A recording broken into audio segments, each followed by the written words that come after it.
Stop me if you've heard this one before.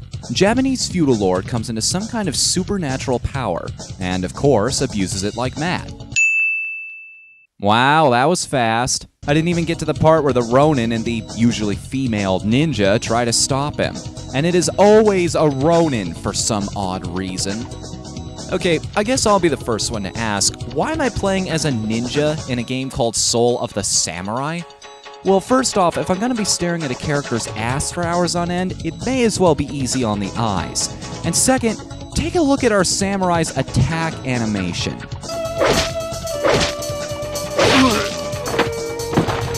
Oh my god. I could finish next week's episode in the time it takes this guy to do a combo. Compare this to Lynn. Right off the bat, she's quick, nimble, and even has various ranged weapons that Kotaro can't use. So who would you rather play as? The fast, attractive ninja with utility items? Or the guy who takes an hour to return to the neutral position where he can actually defend himself after throwing just one attack? This is what kills Soul of the Samurai. The controls. Judging the controls in an action game boils down to one question. Can the character move as fast as the player can think? And in this case, that is a definitive no. You can't cancel your attacks, even by guarding or dodging, so once you press a square button, you're committed to that motion. This would be fine if all the battles were one-on-one, but there are numerous occasions where you have to fight several guys at once. Let me explain this. Your guard is also a lock-on. You focus on the nearest enemy while defending, but your defense is broken by attacks that come from behind or from the side, which is more often than not where enemy 2 is going to be. Worse yet, there are quick enemies in this game that can jump, flip, dash, fly, and even throw things at you.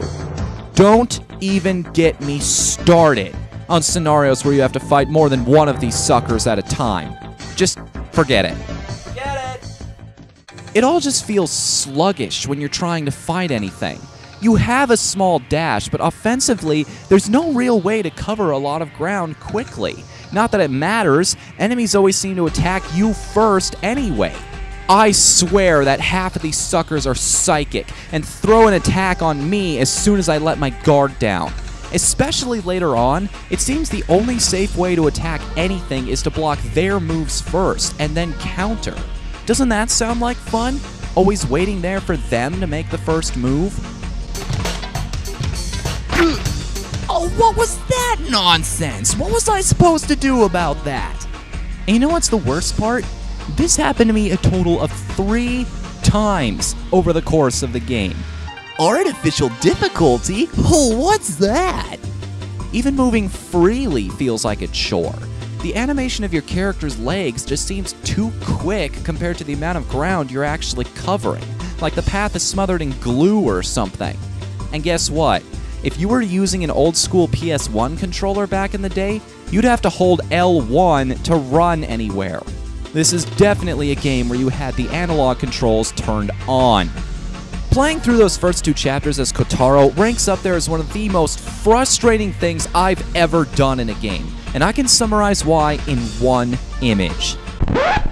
You've got to be kidding me! I'm fighting a boss who covers half the screen, can break through my guard, and waste half my life bar with one belly flop. And what are my options? Sneaking around behind him so I have the California court proceedings worth of time necessary to land an attack on him. This is a joke. I damn near quit, this was so frustrating, but I couldn't accept that. You can't in good faith review a game without experiencing everything it has to offer. I'm glad I made that decision because you do get a faster weapon after killing him, and the game at least becomes tolerable at that point. Now, it's not all negatives, and I will give credit where credit is due. Depending on who defeats the final boss and who survives the fight, the ending will change. That's a very professional touch. The music is also great, striking a good balance between modern and traditional styles. Plus, the game looks pretty good to boot. Well, it looks as good as a PS1 game can without being made by Square, and I wish the world itself was a bit more colorful, but all in all, I can't complain. Sadly, there's no pot of gold at the end of this pretty rainbow. No unlockable costumes, characters, scenarios, anything. You just get to start over again with all the weapons you unlocked in your previous run. For an 8 or 16-bit game, this would be fine. But considering this is the PlayStation, and the fact that this game is so short, it's really disappointing. And I mean this game is short. Not counting all my deaths, my total playtime for a completed file was 2 hours and 35 minutes. For a 3D console game made by Konami, no less, that is unacceptable. The most entertaining part of this game is the option to change the color of the blood. The story might carry you if you're not too familiar with feudal fantasy dramas, but even that's asking a lot. The soul of the samurai burns bright, just not in this game.